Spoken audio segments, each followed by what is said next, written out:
Good day, Crime Talk aficionados. This is Scott Reisch of Crime Talk. Thanks for watching. First on the docket today, former officer Derek Chauvin wants his charges dismissed. Second, Letecia Stauch, that's right, the mother in the Gannon Stauch case charged for murder, is writing letters to the judge. Wait till you hear this. Third, a man has been freed after 44 years in prison for a crime he did not commit. Fourth, a school teacher and nationally known President Abraham Lincoln impersonator has been arrested. And for guess what? Next, our cold case of the day. And finally, our dumb criminal contestant winner from last week and our new contestant for the dumb criminal of the day. Let's talk about it.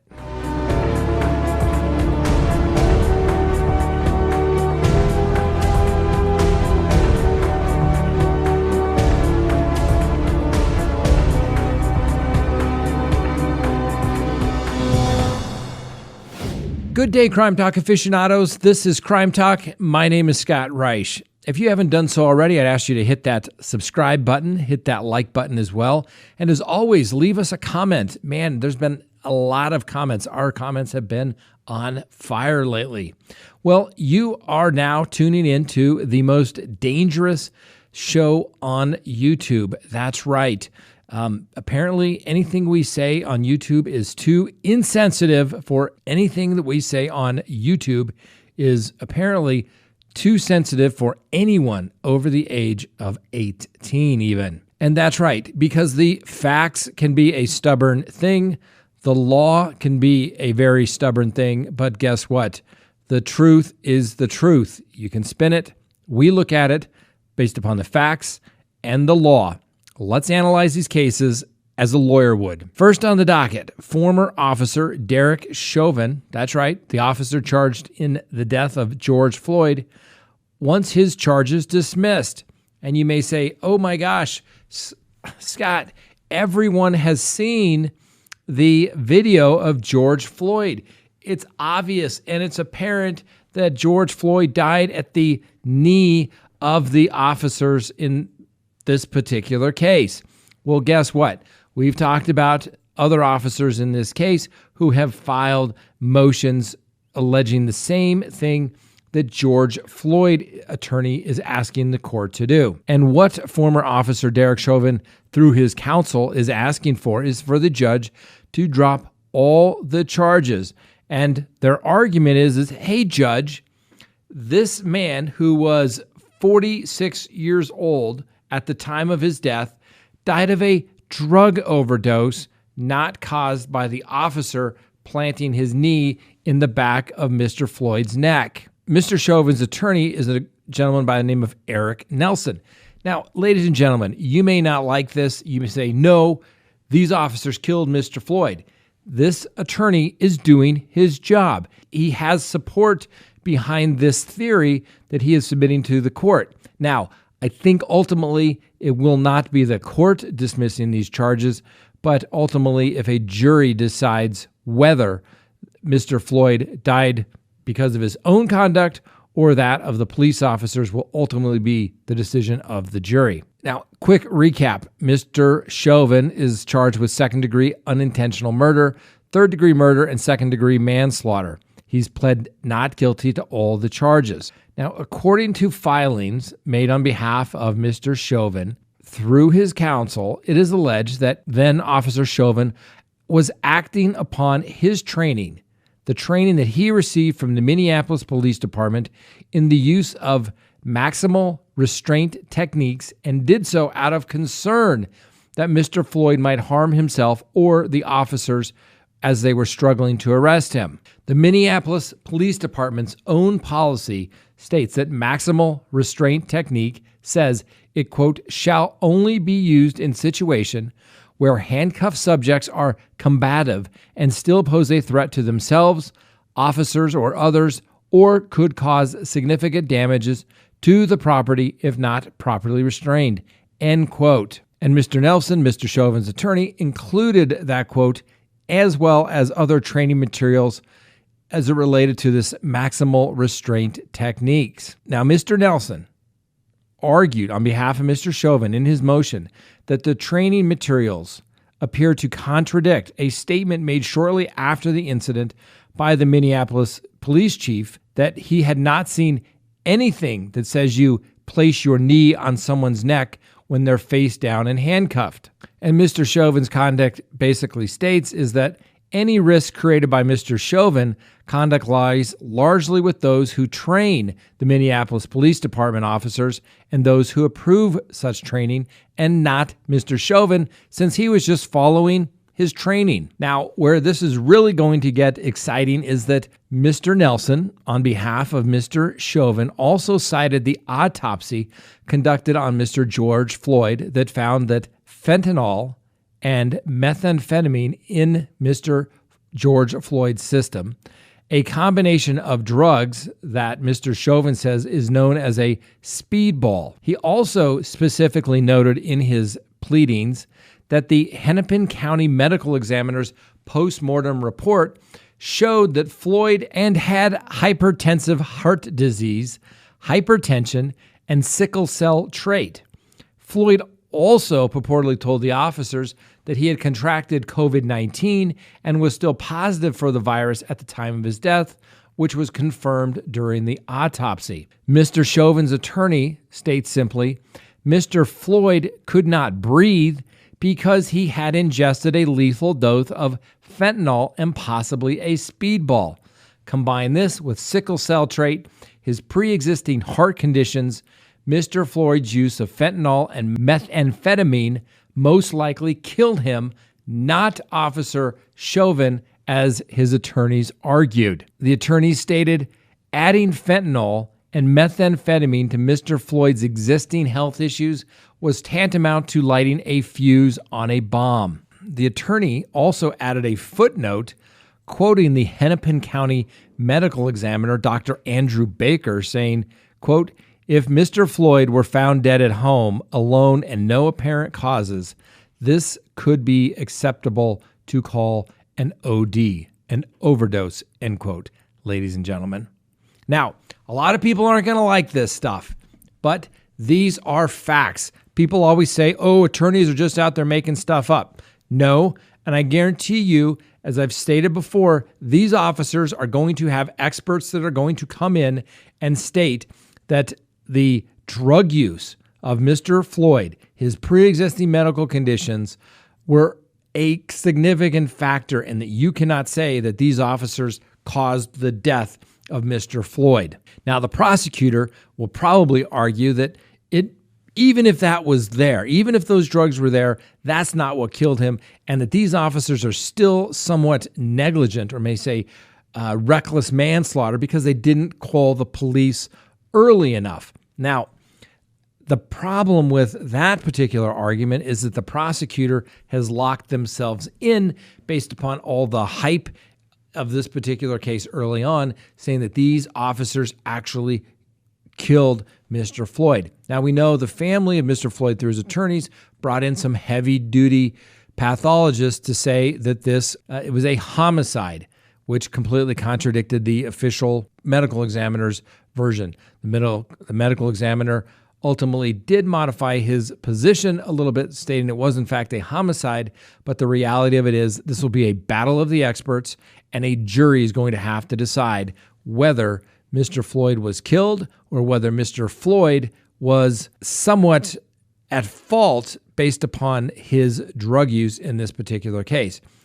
Taking fentanyl would certainly cause one to breathe, and as you may recall, the video from the body cams that were released show that Mr. Floyd was complaining about not being able to breathe prior to ever being placed in the car or on the ground. I'm sure the defense attorneys are going to argue that was a symptom of the fentanyl use, and that is what is responsible for the death of Mr. Floyd. And the prosecutors, in response to the motion that was filed, stated that they're going to seek an upward sentencing departure from state judicial guidelines if the defendants are found guilty. That trial is currently scheduled for March of 2021.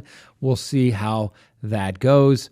whether it proceeds or not, since many states are on limited schedules as it relates to the COVID-19 matter. Other officers have made the same argument that Mr. Chauvin has in this particular situation. Their position is basically that they were actually acting in Mr. Floyd's best interest because he was acting erratically, resisting arrest, and they were concerned that he was going to injure himself by falling or hitting his head on the sidewalk or being struck by oncoming vehicles or even injuring himself in the squad car. Mr. Chauvin is also stating that he was clearly being cautious about the amount of pressure he used to restrain Mr. Floyd, and he actually pointed out in the video where he was able to raise his head several times while he was prone on the ground. I assure you, the attorney, although he's probably watched these videos hundreds of times, they have expert witnesses, and these are laying out the arguments that the experts were going to make at trial. I believe the judge will ultimately say these are questions of fact that need to be decided by a jury. Either way, that argument is going to upset somebody. Can you imagine if a judge were to throw out those charges? I don't think that any judge has the chutzpah to throw out those charges and leave it to a jury. And then a jury is going to have to decide. And oftentimes, jurors are under a lot of pressure from what would happen in the community. Obviously, we've seen what's happened in the community, but that's why I think that this trial needs to be televised from beginning to end so that people can see and hear the evidence. And if a jury returns a verdict for guilty or not guilty, people can understand how the decision was reached. Next on the docket, let's talk about Letecia Stauch. That's right. For those of you who don't recall, Leticia Stauch is alleged to have murdered her 11-year-old stepson, Gannon Stauch. And she has been writing letters. That's right. Let me tell you, what is the most terrifying thing that can take place for a criminal defense attorney is when you get an email or some sort of notification from the court that your client is writing the judge. Particularly alarming is the fact that when your client still is waiting for competency to be resolved by medical professionals. Why is this terrifying? Because anything written in those letters is considered an admission and can be used against the client in any way. Now, sometimes it's not bad when you have a client that you think is not competent to proceed because the letters oftentimes come across as very delusional, completely erratic, and really just are tantamount to gibberish, which only confirms everyone's belief that the client may be in fact not competent to proceed. But in the letters, and you can take a look at these letters here that she has written, Ms. Stauch goes on to claim that, first of all, she's had limited access to her attorneys since she's been in custody, only actually meeting with them in person rather rarely and no more than 3 times. The first thing a judge will tell any defendant is, I have no authority on how to tell the sheriff's office to run their jail. If those precautions are in place, if the public defender's office isn't sending their attorneys to the jail to meet in public, what can you do? You can't. You have to accommodate them the best you can. Ms. Stauch also is complaining that she has been abused in transport, which includes injuries to her ribs, her head and ankles, as well as bleeding and a loss of feeling in her hand several times. Now, these all may have resulted from the fact that they probably clamp her down a little tighter in those cuffs than maybe they would, but as you may recall, Ms. Stauch allegedly tried to escape when she was being extradited back from South Carolina, and they actually had to stop in Kansas and keep her overnight because of her Houdini attempt in trying to escape. Ms. Stauch also complains that she is being threatened by other inmates, and in fact, she received various threats in her peanut butter because she provided evidence of not only her innocence, but evidence that will show through her private investigators that she is in fact truly innocent. She then goes on to theorize that there must be some sort of runner in the jail who has access to her food, and she's absolutely terrified as to what will happen next. I would have to say, well, Ms. Stauch, obviously, we hope that everyone in the jail is treated humanely. However, we've talked about this before. There is a hierarchy of people in the jail. People being accused of murder can be high on the scale, unless, of course, it's against women and children. And here, Ms. Stauch is obviously accused, and we'll give her the presumption of innocence as it relates to the death of Gannon Stauch. But the prisoners in the jail may not necessarily be affording her that privilege. And it seems like Ms. Stauch may not be making friends while she is in custody. Ms. Stauch further goes on because she complains that she has not been able to successfully participate in her defense because of the COVID-19 and only gets 3 calls a week at the jail. Now, obviously, a defendant has a right to participate in their defense and to assist their counsel. That's actually imperative that the defendant be able to do that. These are all complaints that will fall on deaf ears with the court because it's not his job to make sure that she's getting enough visits and phone calls at the jail. Most likely, none of these issues will be heard until and if the competency evaluations are returned and there is a finding of competent or incompetent to proceed. I assure you, I bet Ms. Stauch got a jail visit from her attorneys as soon as they received notice that she was writing letters to the judge.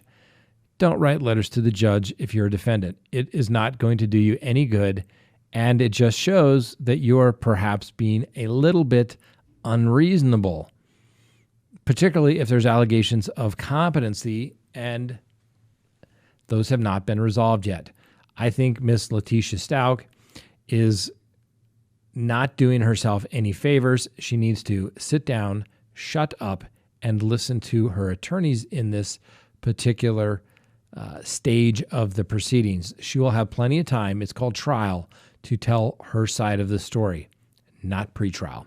Next on the docket, ladies and gentlemen, a North Carolina man sentenced to 80 years in prison for a sexual assault and burglary was released late last week after spending 44 years behind bars for a crime he didn't commit.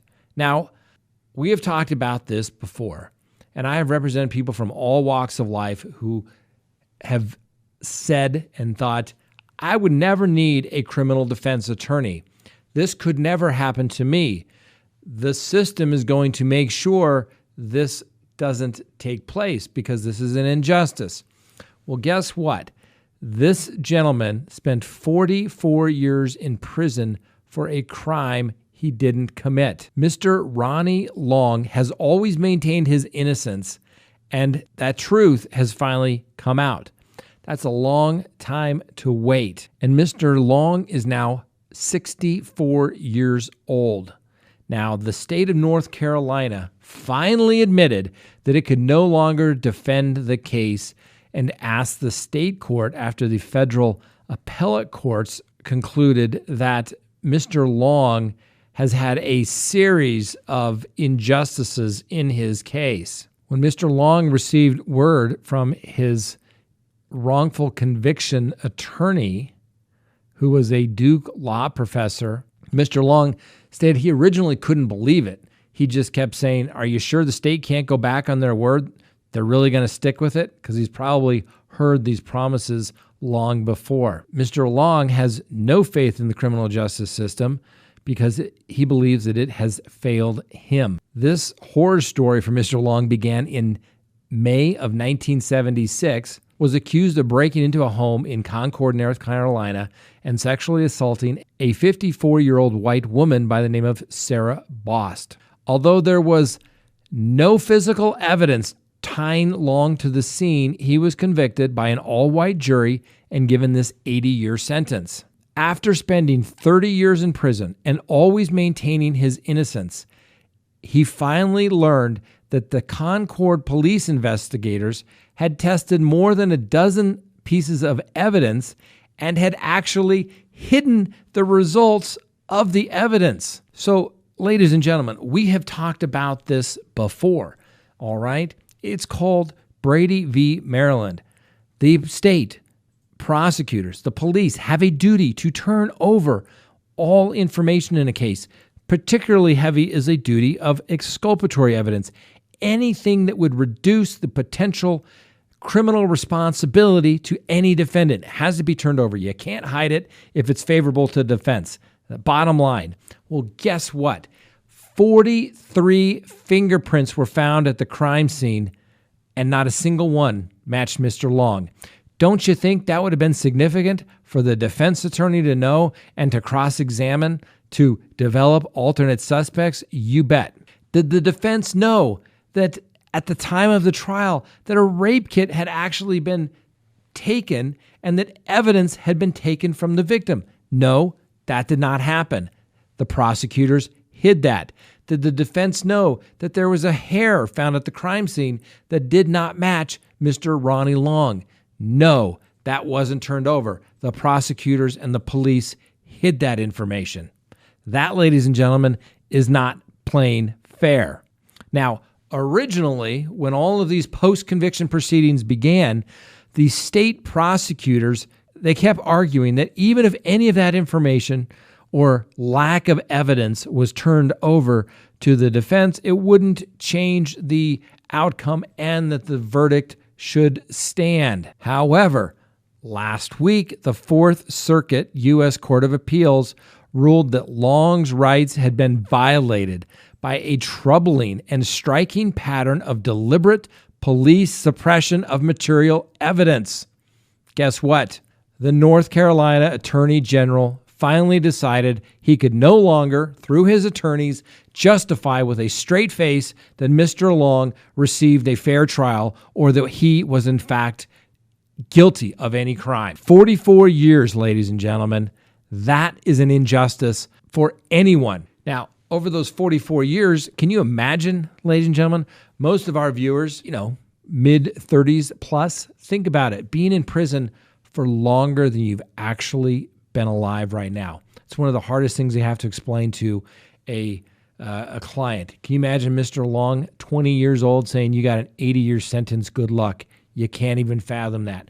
All the places, think of all the places that you have traveled to over the last 44 years.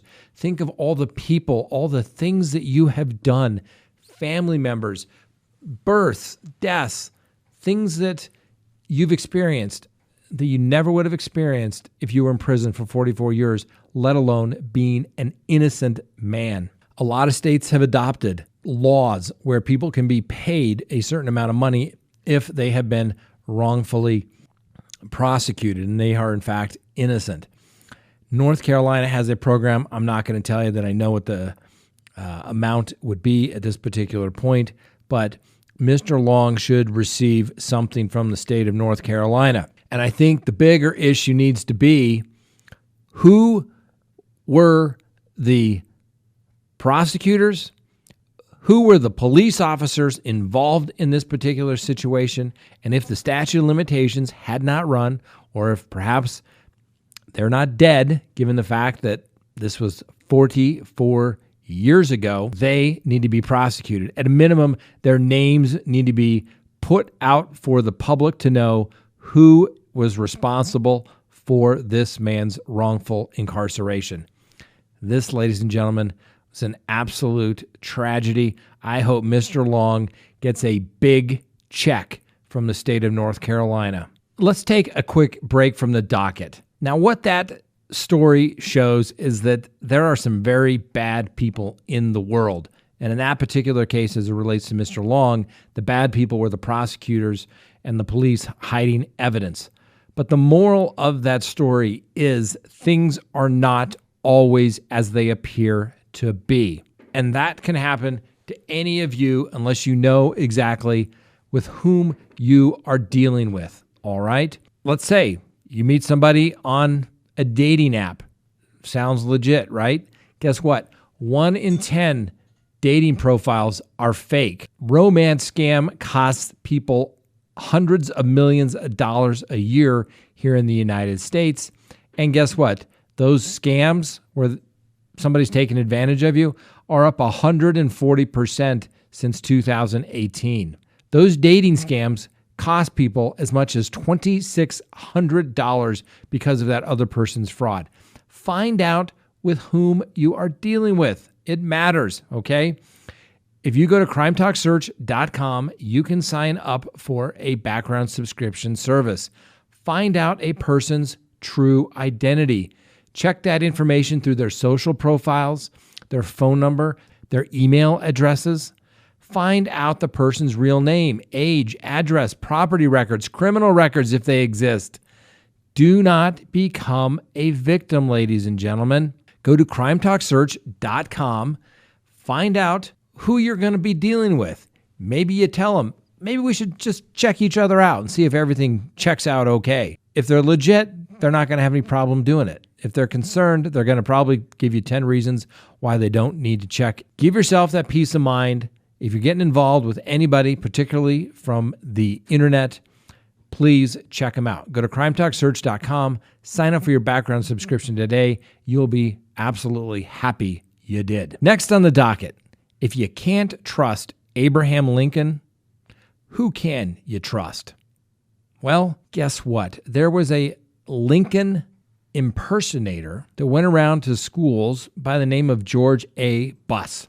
He's 63 years old, and he's a retired school teacher from Illinois, and he was a nationally known Abraham Lincoln impersonator. Well, guess what? He was arrested Friday morning in his home in Freeport. That's right. On felony allegations of producing child pornography and a misdemeanor for patronizing a prostitute. Is nothing sacred anymore? Mr. Buss, who is known, has taught thousands and thousands of school children about Abraham Lincoln, arrested after a 6-month investigation. There's also allegations, which brings me to the bigger point here, ladies and gentlemen. I'm not saying that all old people that want to be around young kids are weird, twisted, and perverted. No, we won't go there at all. But you certainly want to be cautious. Imagine all the people that sat on Mr. Buss's lap over the years as this Lincoln impersonator. Do you think he was just being nice to the kids, or was he possibly getting a little sexual gratification from this? Certainly things that prosecutors are going to argue. Certainly going to be something that the defense is going to have to consider. That was he really there to impress upon these young children the importance of Abraham Lincoln, or was he there to somehow satisfy his own sexual gratifications, be around children? I assure you, one thing is absolutely clear. Mr. Buss will not be around any children anytime soon. Ladies and gentlemen, you just can't make this stuff up. But I've said it for years, and you always have to wonder, why are some of these people hanging around your kids? Well, the answer is simple, ladies and gentlemen, because that's where the children are, okay? Use a little common sense. If you're not going to let some guy babysit your kid, why are you letting him be the gymnastics coach? Why are you letting him be the only guy being the female volleyball coach? What? They don't have women that can do those things? Not saying everybody that's in those positions does it, but you really got to question sometimes why it is. I mean, there's just so many people out there that are trying to get access to our children, ladies and gentlemen. You really have to be careful. You have to run a good background check, see what comes up. Go to CrimeTalkSearch.com, all right? Just had to throw that in there, but it's so true. I'm telling you, we promote things that we believe will be helpful and protect people out there.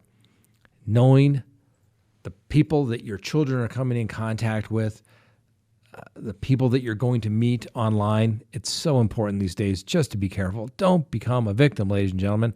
I'm telling you, after 25 years of criminal defense, I've seen so many circumstances that I have highlighted to friends and said, oh, that's weird. And I said, oh, no, Scott, you don't know what's going on. You're just being a little cynical.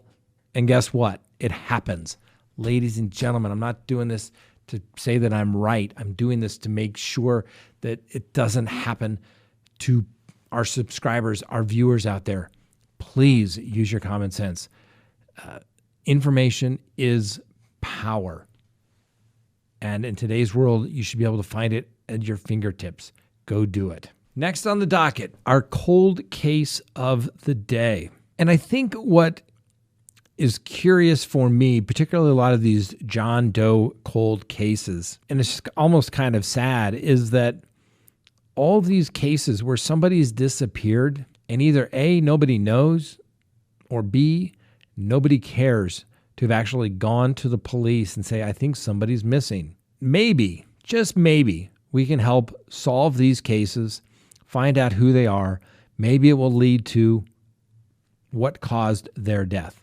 Our story begins today, back on October 29th, 2010, where a man was out walking his dog along a private Lake Michigan beach in Covert Township, Michigan, and he came across the body of an unidentified man who had actually washed ashore. At the time, the water temperatures were about 51 degrees Fahrenheit with high waves and strong winds. Investigators believe that given the weather conditions and the locations of the body, that the deceased man could have come from Michigan, Indiana, Wisconsin, Minnesota, or even Illinois, including the Chicago area. Now, forensic investigators were able to determine that the body was that of an either Asian, Hispanic, or Native American male between the age of 25 and 40 years old, and that he was probably 5 foot 6 inches tall with black hair and weighed roughly 173 pounds. This gentleman had extensive dental work and was wearing a blue and gray Nike brand swimsuit. Police considered drowning to be the probable cause of death, and he may have died months earlier. But given the fact that the police don't know who this individual is, any further investigation to close this matter out is still pending. So hopefully, somewhere, someone knows some information or has overheard someone talking about their missing friend, their missing brother, their missing uncle, and may have some information that could lead to the discovery of the John Doe found in 2010 in Covert Township, Michigan. Somebody knows something. Let's help solve this case. If anybody has any information, please call the Michigan State Police Special Investigations Section and ask for Sergeant Scott Ernestus, area code 269-657-5551.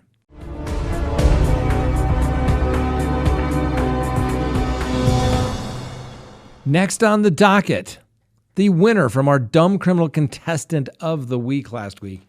And yes, it was a close call, but this was a three-way tie because we grouped them all together. Our winners were Mr. Zion Hall, Tremaine Hill, and Tyreek Williams. That's right.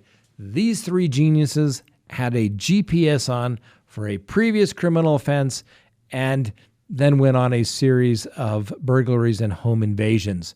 Nice move, gentlemen, and at least you gave the police the exact tracking locations of your whereabouts because of the GPS unit. You gentlemen are our Dumb Criminal Contestants of the Week. But don't worry, we're not going to send you just one mug. No, gentlemen, no. We know where you are. We found you. We've done our search. Guess what? We're not going to give you just one mug because we don't want you to fight over it. Don't need you getting any more trouble. But we will send each of you a Crime Talk mug. Congratulations. And if you do, contact us. Call us. We'd love to talk to you about the events that got you this prize here today. Now, as always, if you want Crime Talk merchandise but don't want to become a Dumb Criminal Contestant winner, go to the link below, order all the merchandise that you need. Our Dumb Criminal Contestant of the day is a man who we will give the presumption of innocence to, but his name is Enrico Toro, 35 years old. Now, this man was just out trying to have a good time at Disney with his family, ladies and gentlemen. Stop the madness is what we have to say here. That's right.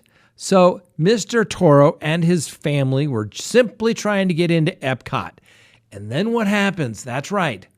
A Disney employee says, your masks don't meet the safety requirements set forth by Disney. So the family accommodates Disney, goes back to their car, swaps out their masks, and returns. However, Disney was not having any of this because, ladies and gentlemen, if they let in one snot-nosed kid with a runny nose, you never know where the COVID will end, if it will at all. That's right. So Disney doesn't allow masks that are not proper. That's right. Disney will not allow anyone wearing a neck gaiter, an open chin triangle bandana, or any kind of face covering containing valves, mesh material, or holes of any kind. Now, I'm not exactly sure what caused this rule to be made by Disney, but it seems somewhat arbitrary and capricious. However, it doesn't matter. They're a private organization, private company. They can require whatever they want. I'm sure it was some sort of ploy by Disney to sell their Disney-approved masks right over here for $59.95, I'm sure. Well, guess what? Mr. Toro was having none of this. When the manager told Mr. Toro that one of the children still did not have the proper mask, guess what? Mr. Toro exploded, saying, call the police. They're going to shoot me to leave. Whereupon Mr. Toro assaulted the manager at Disney. At least he didn't assault Mickey or Minnie Mouse. That would have been traumatic to the children there for sure. However, since it was just a complete random act of violence upon a stranger, thank God those children won't need any further counseling. Needless to say that Mr. Toro was arrested and released on a $500 bond. He has court on September 15th. Hopefully, Mr. Toro will take the proper attire to the courthouse so as not to be kicked out and not have the proper mask. Mr. Toro, this is our teachable moment of the day because you never know where this is going to come in, but you probably should go to the Disney website and check out their mask rules before taking the family. And Mr. Toro, this is a gateway crime. Clearly, you can't go around assaulting people. And please don't tell everybody that when the police come, they're going to have to shoot you to remove you, as that only escalates the situation. Perhaps you could, as we've mentioned once or twice here before, take a deep breath and let it go. Just think. What does it cost to get into Disney these days? What is it? $300, $400, $500, $600? It was like $300. What? 15, 18 years ago when I took my kids there, for God's sakes? I doubt it's any less expensive. My God, you think Disney would throw in a damn mask? Maybe Disney should be our dumb criminal contestant of the day and not Mr. Toro. But needless to say, Disney wasn't charged with a crime. Mr. Toro, you were. You're a dumb criminal contestant, and I kind of hope maybe you don't win at the end of the week, but good luck in court. That's all we have for you today on Crime Talk. Thanks for watching. Have a great day. Don't forget, tomorrow we go live 6 p.m. Mountain Time on both Facebook and as well as YouTube. We'll see you then. Have a great day.